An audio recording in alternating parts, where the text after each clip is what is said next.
Hello and welcome to this weekly video. So I've read, I read a whole comic book series, and I'll show you one particular story of that series. And I also read a fake book, but let's start with the comic book one, otherwise it will drop to the ground. So this comic book is part 7 in the Chronicles of Amoras. This one you can read as a standalone, so that's great. And the title of the one is Who Doesn't Want to Listen? Had the biggest impact on me. In total, there are currently 11 stories out, but yeah, this is the one um, who's dealing with the most serious issues. So in this story we have or we see a child going from Africa to Europe, and his parents died because of some terrible natural disaster happening somewhere in Africa. It's not specifically located where in Africa that disaster happened. Moving to current day, let's say in Belgium, because there are no real natural disasters going on, yeah, in most of Europe. At least for now, we don't have some extreme weather and all that bad thing happening to us. Fingers crossed it won't. But the guy grew up and he becomes somewhat of a, I think terrorist isn't the correct word, but whatever. Throughout some actions he's doing, a lot of disaster happen in Belgium, and he's doing them on purpose. So yeah, he's already labeled as a terrorist. And our heroes, because they still want to investigate it and don't want to judge what he did only because yeah he's a terrorist so he's bad. They're very fast already called Muslim lovers or Muslim huggers, because apparently every terrorist has to be of the Islamic faith. Yeah, that doesn't sit well, but that's sadly how it's portraying in most of the Western culture, that if there's a terrorist, it must have been from yeah that religion or that side of the world or whatever. Going back to our terrorist, he's doing it because everything that's going on in the world, let's say there's hunger in Africa, there are floodings in, let's say, Eastern Asia or wherever, or there are earthquakes or well, you can name it. Yeah, for us as Europeans or Western world, it's oh, it's happening over there.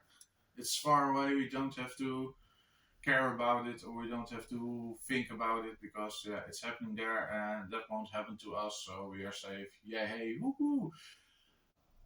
And that's the main reason for the terrorist to do what he's doing, is to open the eyes, because what will happen if it's happening here in Europe, and how will we react? And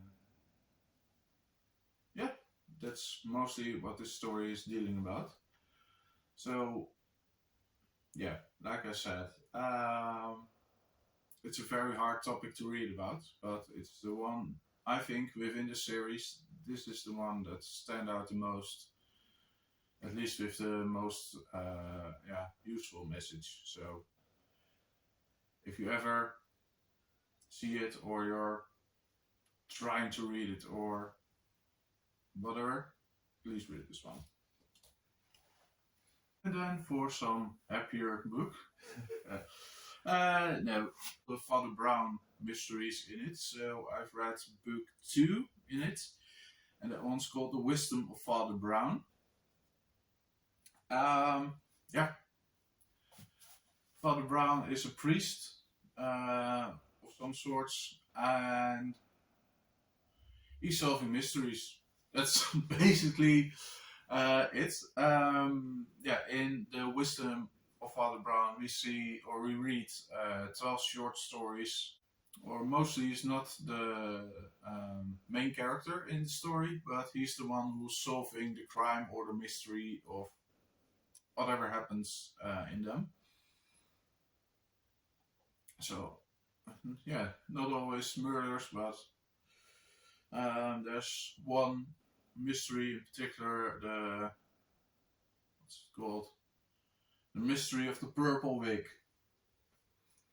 And in that story we find out why someone's wearing a purple wig. It all has to do with some family secrets, and yeah, it was a very interesting story to read, but there are a lot more of great stories in this collection. Do note that these stories are written between, I think, 1911 till 1934, so there may be some terms in it that isn't handled correctly in the age we're living in now. But yeah, stories are almost or more than 100 years old. Yeah, the stories are, my bad, by G.K. Chesterton.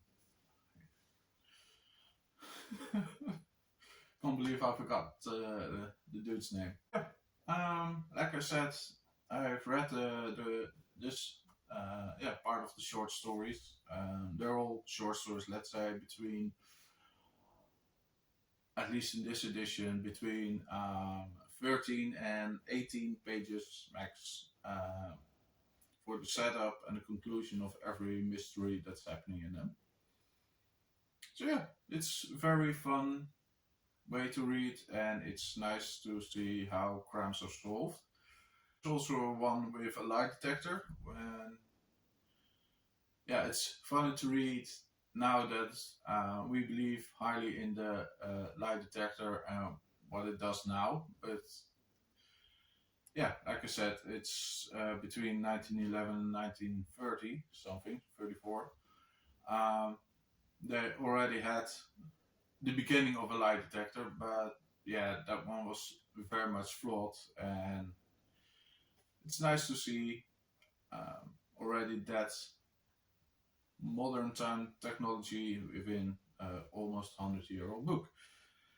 Yeah, I've started to read these stories, or why I was very happy to find this book with all the collection of the Father Brown mysteries, is because I really like the BBC mystery series. It's also called Father Brown.